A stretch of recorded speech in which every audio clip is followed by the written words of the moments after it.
Hello everyone, welcome back. So in this video, we are going to understand the Leetcode problem number 2054.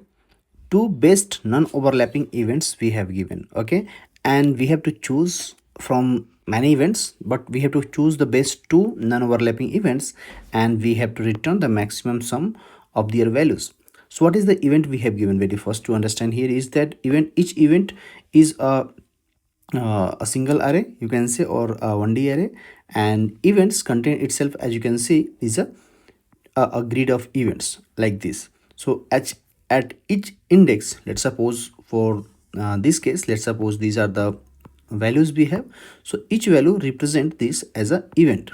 So e1, e2, e3, e4, like that we can say that we have given as an event we have given. But each event we have is consist of three things: start time, end time, and the value. Means if we represent this, it will become what?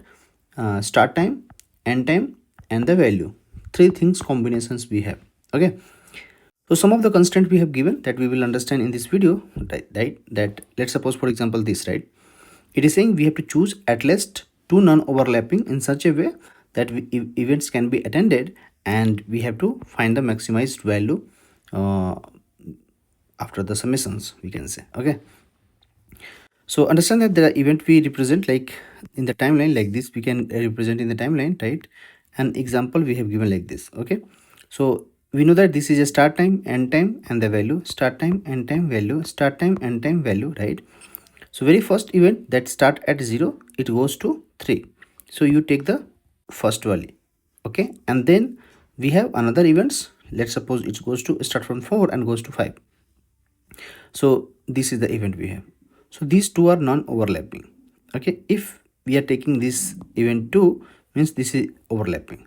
Like that we will see and understand how to implement this type of problem and what we have here in this video. Okay, so as a neighbor approach, let's suppose if you will think that the question is saying that we will go with the time, the start time and time are inclusive, right? So you can attend the event with the end time, right? So the next event must start at what event or after t plus 1. Let's suppose either here he can attend or after this time we can attend.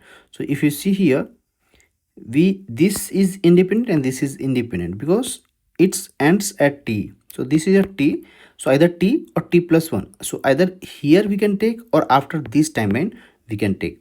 Okay, so that is what it is taking. It means if we say that, let's suppose very first time is 0, and if we'll iterate over the events, right, we will get what?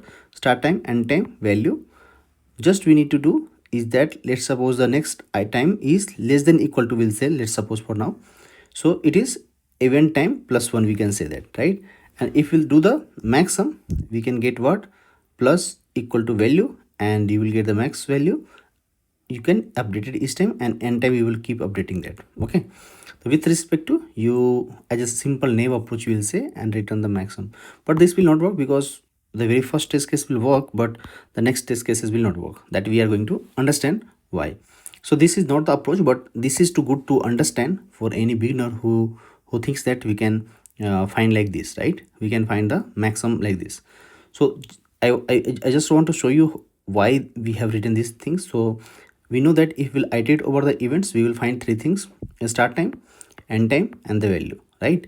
So the next event should always start at the previous end time or greater than equal to the time, right? And then we can consider that the second event is also getting added, okay, with their value. Okay, so सबसे पहले समझते हैं कि जो problem है इसमें क्या दिया हुआ है, right? Very first we know that we have given events at i. So we have start time, we have given end time, we have given and the value we have given, right? And हमारा goal क्या है? Our goal is to return the maximum sum of two non overlapping events we have to find, and then we will do the sum of their value and we'll get the maximum, right? So example 1 में समझते हैं. very first we have given is 1 3 and 2 4 5 2 2 4 3 we have given. So if you represent in the timeline, we know that the timeline start from 0 and 0 1 2 3 4 5, right? So event 0, that is we talk about this one, it start at what 1, ends at 3, correct, and its value is 2. So 2 will be added here, right? Then we have events, this one, that start at where, at, let's suppose 4 and 5, I'm representing like this, okay, and another we have that start at 2. So if we will take this one, it means it will overlap with the first one, right?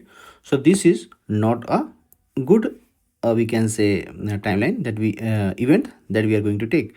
So this is independent, these two are independent, so we'll take these two timeline, two events, and we'll do the sum. It means these two and these two will get added and we'll get the expected output is same. So can we say that, if let's suppose if this is at this place, right, and this is at this place, right, it means what, we have to sort the event by ascending order simply, so that it start at 1, right, and it ends at 3. Then another event start, let's suppose after it start at 3 is 4, and it is coming what is 5. If we'll do based on the start date, so it should be come here, right? So it doesn't matter. Very first we'll think about that, जो first event है वो कहाँ पे खत्म हो रहा है, where it ends. So first ends at 3. So after this, which events comes? This events comes. So I'm thinking about the greedy approach first, then we should go with the other approaches, okay? So event start at 1, ends at 3. It means event 1 should start after the event end time, means after 3. So event 1 start at 4 and ends at 5, right? And that should be attended because there is no overlapping, correct? It means that new event should always start after the previous event time, right? So what we should do, we should sort the given events. कैसे sort करना है? Let's understand. So let's see the another example. We have 1 3, 4 5, and 1 5. So if you see, there is two start time is same, right? Their end time is different. What does it mean? So event 0 है जो start होता है 1 पे, ends होता है 3 पे. Event 1 है जो start होता है 1 पे, events पे खत्म होता है, right? It means which one should we will get, which one should we attend, because there is two event, okay? So अगर हम event 1 join करते हैं, let's suppose, so we'll get the value what, we'll get the value 2. But if if we'll attend the event 1, means this, let's suppose this one, for this example, so we'll get the value 5. So we'll say, can we say that if the start time is same, right, then we have to sort based on the end time, right? We can say that. So end time is, this one is good, right? So this is another case. So because we are doing the greedy approach here, I'll also give you the another approaches, but I'm trying to understand based on very simple way, okay? Let's see the another example, guys, okay? Now we have 1 5, 1 5, both are same, means a start time are same. Now end time is also same.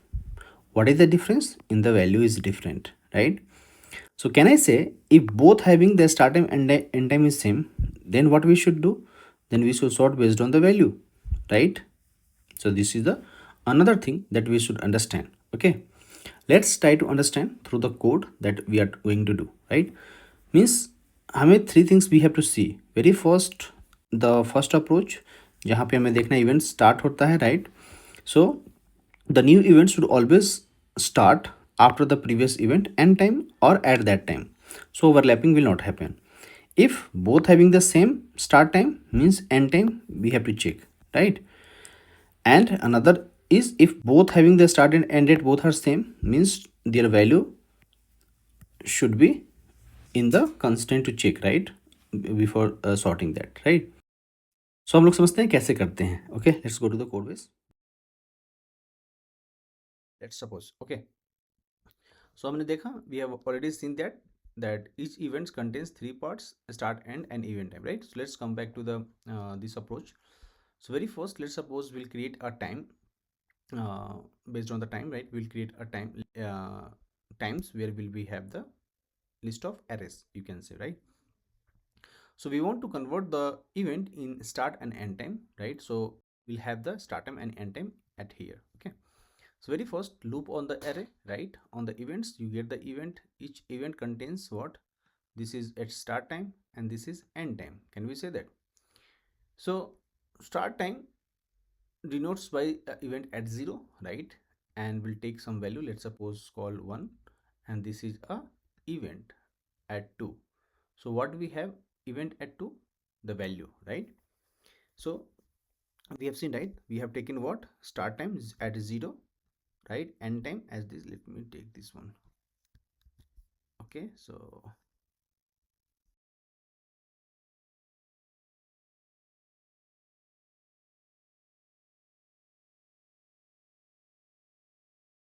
okay, guys, just for understanding we have taken. Okay, so three things we have at each event. If we write here, or we can take it here inside, so we will understand. Okay, so very first, what you should understand is that we have each event contains three things: the start time, end time, and their value, right? So very first event at 0, what we will have? The start time, right? So this start time we will add as a new array, right? Then we'll have some value, let's call this value as a 1, and there is will take event at 2, that will contains their value. Means it's a combination of two things, right? The one denotes that it's a start time, and 0 denotes at the end time, right? So this is the start time. Means we want to store all the start time, right, in the combinations in here. So start time will start at 0, end time will store at here, right? But their value will be same, right? So we'll take event, we'll just do with what? Event plus 1. So a start time become sorry, the end time become plus 1, right? It means whatever the value will have, the end time here will just do plus 1 here. Okay, so you will have the next value, we can say. Okay, and then we have what? Events. We have the value of that value, means value will be same.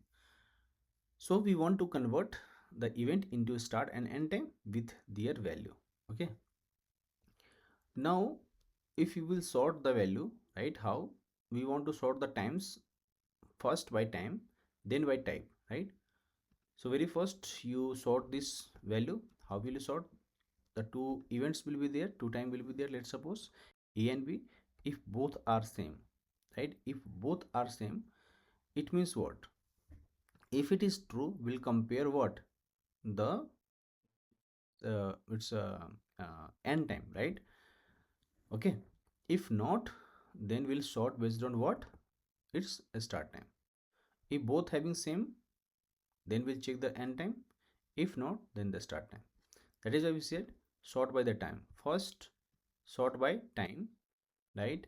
Then by type, means end before start for the same time, and before start for the same time, correct? And for this we will do this one. Okay, now we'll take answer, we'll return answer, but before that we need to find the max value, right? And then we will update the answer. So to process the sorted time, so on the time we will check if time is equal to 1, right? Then we have to check the maximum value, right? If both time having the same value, right? In that case, so we know the value will get from 2, and the max value will get, right? So time value will get, right, and will uh, store the value on the answer. If not, then which one is max? Max value is bigger one, or the time set value is bigger one? So very first we'll check the start time, then we'll calculate the maximum. If not, then we'll go for the end time, then we'll update the maximum sum, maximum value seen so far, right? And in both cases we will update the answer, because actually we are checking the value, max value, and the max value will get updated. So in this way you just need to do what? You have to take a times, and on the times you have to uh, store the list of the times that start at 0 and ends at value, right? This 0. So these things we have to take care. Then you have to sort it. Basically once you will sort it, it's easy to process the time, correct? So next we have is priority queue based, where if you see, let me this one. Okay, so very first, if you will take this approach, we you can use the mean heap concept, right? So priority queue, if you will take, so you will use the priority queue to store the pair ending, where you will use the pair. So this pair will contains key and value pair, right? That we will understand. Okay, so based on that, you will based on the ending time and value, will store the value here. So very first, you sort the values events first. So events should be sorted in ascending order, the very first case that we have seen right there. So you will just pass two events, right? A start time, based on the start time, if you do a minus 0, then you what a sorry a minus b, then you will get the sorted value in ascending order. And if you want the for loop, because we have to find the max value, right? So we have to take all the events here from the priority queue that we have stored, right? And then we'll take the maximum, because it is already sorted, so it will be easy, right? So very first you will check it should not be empty.